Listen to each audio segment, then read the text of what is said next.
Hello दोस्तों, मैं जयकांत सैनी स्वागत करता हूं आपके अपने चैनल बात आईक्यू में। हम डिस्कस कर रहे हैं राजस्थान पत्रिका न्यूज़पेपर जयपुर एडिशन 22 मई। वीडियो के संबंध में यदि कोई डाउट्स हो, कोई क्वेरी हो तो आप मुझे कमेंट बॉक्स में लिख सकते हैं या मुझे टेलीग्राम पे भी ज्वाइन कर सकते हैं। तो शुरू करते हैं आज का डिस्कशन। सबसे इम्पॉर्टेंट, आज है वर्ल्ड बायोडाइवर्सिटी डे, 22 मई, याद रखिएगा। तो 22 मई को ये दिन बनाया जाता है बायोडाइवर्सिटी यानी कि जैव विविधता दिवस, यानी कि जो जैव विविधता है उसको बनाए रखना है दुनिया के अंदर। ये बेहद ही ज़रूरी है। ये डिसबैलेंस नहीं होना चाहिए इसमें संतुलन बना रहना चाहिए। देख सकते हैं आप, ये बायोडाइवर्सिटी दिखाया है उन्होंने, पेड़ पौधे, बायोडाइवर्सिटी, इवन इंसान तक आते हैं यहाँ पे। तो सब लोगों के साथ इसका तालमेल है, सामंजस्य है, ये बरकरार रहना चाहिए, संतुलन बना रहना चाहिए। उसको लेकर के, अवेयरनेस को लेकर के ये दिन बनाया जाता है। और थीम जरूर याद रखिएगा 2021 की, we are part of this solution. तो ये इसकी थीम है। ये इंपॉर्टेंट हो जाती हैं, पूछी जाती हैं कई बार एग्जाम्स के अंदर। इसके संबंध में एक न्यूज़ भी आगे, तो वो भी थोड़ा सा हम डिस्कस करेंगे। तो देखते हैं आगे। ये बात की जा रही है, लॉकडाउन को बढ़ाने की तैयारी चल रही है राजस्थान के अंदर। तो मंत्री परिषद की आज बैठक होगी, वहाँ पे इसके ऊपर फैसला लिया जाएगा, क्योंकि अभी भी और इसको कंट्रोल रखना है, कोविड-19 का जो वायरस है, ताकि ज़्यादा और आगे ना फैले। तो उसको लेकर के सतर्कता बरती जा रही है और लॉकडाउन को फिर से एक वीक एक्सटेंड करने की बात यहाँ पे इस न्यूज़ के अंदर की जा रही है। तो ये भी आप इसके संबंध में आप अवेयर रहिएगा कि क्या क्या घटनाक्रम चल रहे हैं। ये बेहद ही इम्पोर्टेंट न्यूज़ है एग्ज़ाम के हिसाब से, तो इसके बारे में आपको पता होना चाहिए। डिस्कस करते हैं। बेहद ही खास पर्सनैलिटी, ये आप देख सकते हैं, इनकी पिक्चर है। तो इनका नाम है सुंदरलाल बहुगुणा। तो सुंदरलाल बहुगुणा, इनको पर्यावरण गांधी के नाम से भी जाना जाता है। ये इंपॉर्टेंट टर्म है, इसको याद रखिएगा। पर्यावरण गांधी आपसे पूछे जा सकते हैं कि इनको जाना जाता है इनके नाम से। तो सुंदरलाल बहुगुणा को पर्यावरण गांधी के नाम से जाना जाता है, मतलब कि पर्यावरण के क्षेत्र में विशेष योगदान रहा है इनका। तो 94 ईयर्स की उम्र में, यानी कि 94 साल की उम्र में ऋषिकेश एम्स में इन्होंने अंतिम सांस ली है। यानी कि उत्तराखंड में ही इनका देहांत हुआ है और उत्तराखंड में ही इन्होंने जन्म लिया था अपना। तो चिपको आंदोलन, चिपको यानी हग, यानी कि पेड़ को हग करना। देख सकते हैं किस प्रकार से इन्होंने पेड़ को हग किया हुआ है, यहाँ पे पेड़ को अपनी बाहों में समेटे हुए हैं। तो यहीं से ये वर्ड निकल के आया चिपको आंदोलन, मतलब कि पेड़ों को लेकर के बहुत बड़े लेवल पे इन्होंने इस प्रकार के मूवमेंट चलाए थे, इसीलिए ये बहुत फेमस हुआ चिपको आंदोलन। तो इसके जो प्रेरणा हैं ये हैं सुंदरलाल बहुगुणा साहब। जन्म इनका उत्तराखंड में हुआ था, ये मैं आपको बता चुका हूँ। चिपको आंदोलन चमोली जिले में शुरू किया गया था 1973 में। चमोली जब पहले उत्तर प्रदेश में हुआ करता था, लेकिन अभी उत्तराखंड में वर्तमान में चमोली जो एरिया है, जिला है, तो यहाँ पे शुरू किया था 1973 में चिपको आंदोलन। तो फेमस हो जाती हैं ये पर्सनैलिटी इस प्रकार की। इनका भी देहांत हो गया है, तो इनके बारे में आपको आइडिया होना चाहिए। और ये भी बात है कि ये कोरोना संक्रमित थे, तो ये भी बताया गया है इसके अंदर। कुछ इंपॉर्टेंट मूवमेंट है इंडिया के अंदर, तो इनके बारे में भी आप एक बार देख लीजिए, एक नज़र मार लीजिएगा। एक है यहाँ पे राजस्थान से संबंधित है बिश्नोई मूवमेंट। अमृता देवी पुरस्कार दिया जाता है, आपको पता होगा। अमृता देवी जी के द्वारा स्टार्ट किया गया था इसको। 363 जो लोग थे उनके द्वारा अपने सेक्रीफाइस किया था लाइफ को अपनी। तो ये इंपॉर्टेंट हो जाता है। इसके बारे में बताइए कि ये कब इसकी जो इतिहास में इसके बारे में कब की जानकारी मिलती है, किस समय की जानकारी मिलती है, और उस वक्त राजा कौन हुआ करते थे, यानी कि राजा का नाम बताइए कमेंट बॉक्स में कमेंट करके। चिपको मूवमेंट में आपको बता चुका हूँ। सुंदरलाल बहुगुणा साहब 1973 में इनके द्वारा स्टार्ट किया गया था, तो ये भी इम्पोर्टेंट है। ये बेहद इंपॉर्टेंट मूवमेंट है एनवायरमेंट के क्षेत्र में भारत के अंदर। नर्मदा बचाओ आंदोलन है, तो नर्मदा बचाओ आंदोलन, ये मुझे बताइए कि इसका संबंध किस राज्य से है। ये भी इम्पोर्टेंट एक मूवमेंट है। एपिको मूवमेंट है, तो इसका संबंध है कर्नाटका से। तो कर्नाटका राज्य से संबंधित है अपिको मूवमेंट, ये भी आपको पता होना चाहिए। इंपॉर्टेंट है सारे के सारे movement. Silent valley movement, silent valley कहाँ पर स्थित है, ये आपसे पूछा जाता है कि साइलेंट वैली नेशनल पार्क कहाँ पर स्थित है। तो ये है केरला के अंदर स्थित। तो यहाँ पर साइलेंट वैली मूवमेंट भी चलाया गया था, यानी कि ये आंदोलन इस नाम से रहा है, साइलेंट वैली के नाम से। फिर है यहाँ पे Tehri dam conflict. Tehri dam conflict Uttarakhand का ही हिस्सा है ये। तो यहाँ पे टेहरी डैम को लेकर ही कॉन्फ्लिक्ट हुआ था कि किस प्रकार से ये पर्यावरण को नुकसान पहुंचाएगा ये डैम जो है, तो इसके प्रोस एंड कॉन्स पे बात हुई थी, तो वो ये कॉन्फ्लिक्ट वहाँ से निकल के आता है। तो इम्पॉर्टेंट है ये 6 के 6 मूवमेंट हैं। मेंस में भी आप इसके ऊपर यहाँ पे पॉइंट में डाल सकते हैं इन चीज़ों को, तो इम्पॉर्टेंट हो जाती हैं ये। और ये जो मैंने आपसे प्रश्न पूछे हैं उनके जवाब जरूर दीजिएगा। ये बताया जा रहा है कि डीआरडीओ की नई एंटीबॉडी टेस्ट किट डिप्को वैन तैयार हो रही है, तो इसका नाम है डिप्को वैन। इंपॉर्टेंट हो जाती हैं ये चीज़ें। तो नई टेस्ट किट तैयार हो रही है, यानी कि एंटीबॉडी डिटेक्शन किया जाएगा, जिसके तहत इसका नाम है डिप्को वैन। ये यहाँ पे एक एडिटोरियल है कि कंपनियों के हाथों का खिलौना ना बने किसान, तो ऐसी बात बताई जा रही है। तो यहाँ पे 3 टर्म बात की गई है, खाद, बीज और बीमा।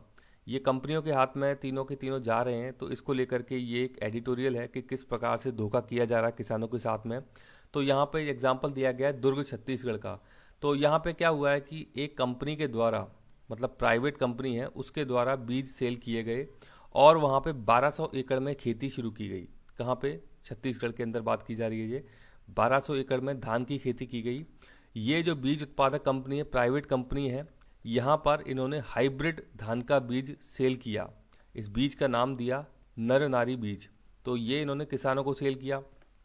अब जब किसान अपना बीज बोते हैं, उसके बाद फसल उगती है, तो कटाई के समय इनको पता लगा कि किसानों को ये पता लगा कि बालियां जो हैं उनमें दाने ही नहीं पड़े। यानी कि जब बालियों में दाने ही नहीं पड़ेंगे तो किस मतलब की रह गई, किस उस फसल का क्या अर्थ रह गया? मतलब वेस्ट हो गई पूरी की पूरी फसल, पूरा उनका समय जो उन्होंने पैसा लगाया था इसके अंदर। तो ये एक प्रकार से ये जो इस प्रकार के हाइब्रिड बीज हैं, इन्होंने बर्बाद कर दिया किसानों को। अब किसान जाते हैं मुआवजा मांगने के लिए कि हमको जो आपने बीज सेल किए हैं, तो उसको लेकर के हमें मुआवजा दिया जाए, कुछ कॉम्पेंसेशन दिया जाए। लेकिन सरकार वहाँ पे आती हैं और बोलती हैं कि ये बड़ी कंपनीज हैं, यहाँ पे आपको इस प्रकार से चीज़ें नहीं हो पाएंगी, और उनको एक इंश्योरेंस का सहारा दिया जाता है कि आप इंश्योरेंस मांग सकते हैं कंपनी से, आपने जो इंश्योरेंस कराया होगा आप वो मांगिए इंश्योरेंस। तो इंश्योरेंस का यहाँ पे उनको हवाला दे दिया जाता है। अब इंश्योरेंस का क्या सिनेरियो है देख सकते हैं आप, यानी कि बीमा।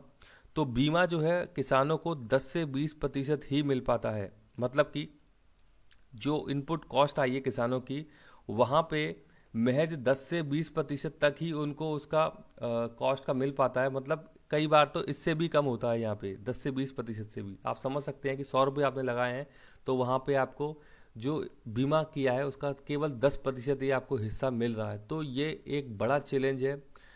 इस प्रकार से एग्रीकल्चर सेक्टर में प्राइवेट कंपनी जो आ रही हैं, शोषण कर रही हैं किसानों का, क्योंकि ये महज मुआवजे की बात नहीं है। यहाँ पे आप समझ सकते हैं कि 1200 एकड़ में धान की खेती यदि नहीं होगी, तो इसका जो अब भारत के अंदर सप्लाई है खाद्यान्न को लेकर के, वो कितना ज़्यादा प्रभावित होगी। ये महज ये बात नहीं है कि नुकसान हुआ है, समय खराब हुआ है किसानों का, लेकिन आप समझ सकते हैं कि जो फूड सिक्योरिटी है उसके ऊपर भी एक बड़ा संकट खड़ा हो सकता है यदि इस प्रकार से धोखेबाजी किसानों के साथ यदि जारी रही इन प्राइवेट कंपनीज के द्वारा। तो ये एक बड़ा चैलेंज सामने निकल करके आ रहा है। तो इसके संबंध में सरकार को कड़े कदम उठाने चाहिए। तो ये बात निकल के आती है इस आर्टिकल के द्वारा। तो ये आपको कुछ चीज़ें पता होनी चाहिए।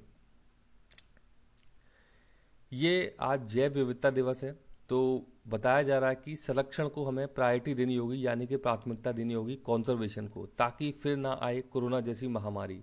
तो ये बता रहे हैं कि हमें संतुलन रखना होगा पर्यावरण में। बायोडाइवर्सिटी की जो बात की जा रही है, आज का दिन सेलिब्रेट किया जा रहा है, तो अस्तित्व बना रहेगा यदि सभी जीवों का इस पृथ्वी पे, तो सारी चीज़ें अच्छे से चलती रहेंगी।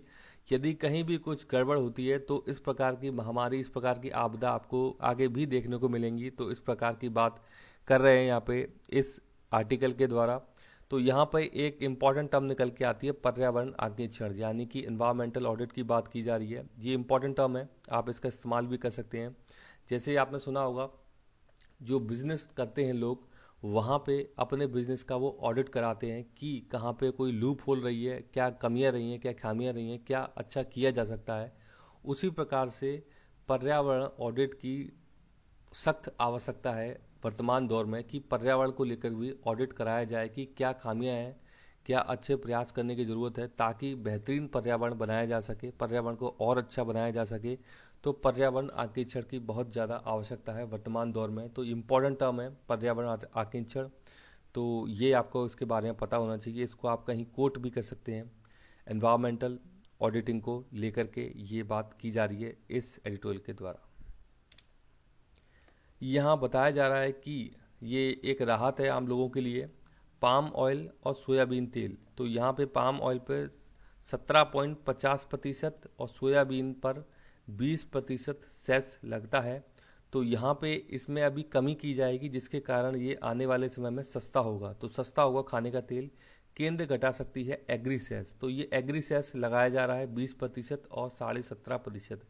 सेस के बारे में आपको पता होना चाहिए, दो टर्म होती हैं, एक होती है सेस, दूसरा होता है सरचार्ज। सेस जो होता है ये किसी विशेष उद्देश्य के लिए लगाया जाता है। सेस जब वो उद्देश्य पूरा हो जाता है तो इस सेस को हटा दिया जाता है, और जिस उद्देश्य के लिए सेस लगाया है इसका जो पैसा है वो उसी उद्देश्य पे खर्चा भी किया जाता है। लेकिन सरचार्ज क्या होता है? सरचार्ज होता है एक सर्टेन लेवल से ऊपर आपकी यदि इनकम जाती है तो वहाँ पे आपके ऊपर सरचार्ज लगाया जाता है, यानी कि अधिभार लगाया जाता है। तो वो होता है आपकी जो इनकम है, आपकी आय, जैसे कि कोई सर्टेन लिमिट है उसके ऊपर यदि जाती है तो आपके ऊपर सरचार्ज लगाया जाता है। ये दोनों में बेसिक डिफरेंस है। सेस विशेष उद्देश्य के लिए लगाया जाता है और उसी उद्देश्य के लिए उसका पैसा भी खर्च किया जाता है। जैसे कि आपने सुना होगा हेल्थ सेस, एजुकेशन सेस, इस प्रकार से स्वच्छता सेस भी लगाया गया था। तो ये कई सारी चीज़ें ऐसी होती हैं। तो एक बेसिक डिफरेंस इनके बारे में पता होना चाहिए। इकोनॉमी में इस प्रकार के प्रश्न पूछे जा सकते हैं कि सेस, सरचार्ज क्या होती हैं ये चीज़ें। तो ये अभी सेस कम करने की बात की जा रही है, तो इसको लेकर के आने वाले समय में दामों में कटौती देखी जा सकती है ऑयल के संबंध में। अंडर 17 महिला विश्व कप फुटबॉल का ये भारत में होने वाला है 2022 में, ये बात की जा रही है। तो इम्पॉर्टेंट हो जाती हैं चीज़ें कि अंडर 17 का महिला विश्व कप, ये भी महिला विश्व कप भारत में होने वाला है 2022 में, फुटबॉल टूर्नामेंट का, राइट। ये बात की जा रही है यहाँ पे हमास और इजराइल में जो संघर्ष विराम है उसको लेकर के बात की जा रही है यहाँ पे। तो यहाँ पे कुछ संघर्ष जो है वो थम गया है यहाँ पे। तो गाजा की सड़कों पर जीत का जश्न देखा जा रहा है। ये देख सकते हैं आप पिक्चर, यहाँ पे हाथों में ये फ्लैग लिए हुए खड़े हैं कुछ लोग, बच्चे हैं ये, आई थिंक बच्चे जैसे ही लग रहे हैं ये। तो फिलिस्तीन में मना जश्न, मलबे के ढेर पर खड़े होकर लहराए झंडे, जीत के लगे नारे। तो इस प्रकार की बातें यहाँ पे की जा रही हैं। तो ये एरिया काफ़ी इंपॉर्टेंट हो जाता है, बहुत ज़्यादा चर्चा में भी रहता है इजराइल। देखते हैं इसका एक लोकेशन एक बार। सबसे पहली बात ये है आपका इजराइल देश, यहाँ पे जॉर्डन है, सीरिया है, ये इजिप्ट है इधर। तो ये आपको पता होना चाहिए। और यहाँ पे है मेडिटेरियन सी। लोकेशन ज़रूर आपको पता होना चाहिए, पूछा जा सकता है एग्जाम।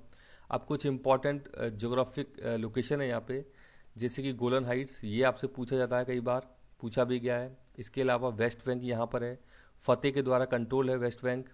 और गाजा स्ट्रिप यहाँ पर है, ये है हमास जिसकी अभी बात की गई है, देख सकते हैं आप हमास। तो हमास और ये गाजा पट्टी ये इन्हीं के द्वारा कंट्रोल्ड है, यानी गाजा पट्टी ये जो एरिया है गाजा स्ट्रिप, यहाँ पे हमास लोग हैं वो उनका कंट्रोल्ड है यहाँ पे। ये उग्रवादी टाइप लोग हैं जिनके द्वारा कि अभी हमला किया गया था इजराइल वाले एरिया के अंदर। तो ये इनके बीच संघर्ष चला था। टेल अवीव इसको समर्थन, ये पहले इजराइल की कैपिटल हुआ करती थी, लेकिन अभी जेरूसलम बोल रहा है। इजराइल बोलता है कि इसकी कैपिटल जेरूसलम है। तो टेल अवीव, जेरूसलम और हेफा जो कुछ इंपॉर्टेंट सिटीज़ हैं इजराइल देश की। हेफा के बारे में आप बताइएगा, भारत के संबंध में इसका क्या कनेक्शन है। हेफा का एक, यदि आप देखेंगे मॉडर्न हिस्ट्री में आप कहीं ना कहीं ये आपको इसके बारे में पढ़ने को मिलेगा। तो मुझे कमेंट बॉक्स में बताइए हेफा कैसे संबंधित है भारत से। तो ये कुछ इंपॉर्टेंट चीज़ें हैं। डेड सी आप देख सकते हैं यहाँ पे जॉर्डन इजराइल के बीच में। तो इनके बारे में आपको आइडिया ज़रूर होना चाहिए, क्योंकि रेगुलरली चीज़ें चल रही हैं, ये इस प्रकार के विवाद चल रहे हैं, इंपॉर्टेंट चीज़ें चल रही हैं। इंटरनेशनल रिलेशन को लेकर के ये चीज़ें काफ़ी ज़्यादा इशू बनता है इनका। तो इनके बारे में प्रश्न पूछने की प्रबल संभावना रहती है, तो उसके बारे में आपको आइडिया होना चाहिए। तो मुझे आशा है कि वीडियो आपको अच्छा लगा होगा। यदि वीडियो अच्छा लगा है तो ज़्यादा से लाइक करें, शेयर करें, सब्सक्राइब करें, ताकि और भी लोग वीडियो का फ़ायदा उठा सकें। आप मुझे अपने सुझाव कमेंट उसमें भेज सकते हैं। इसी के साथ धन्यवाद।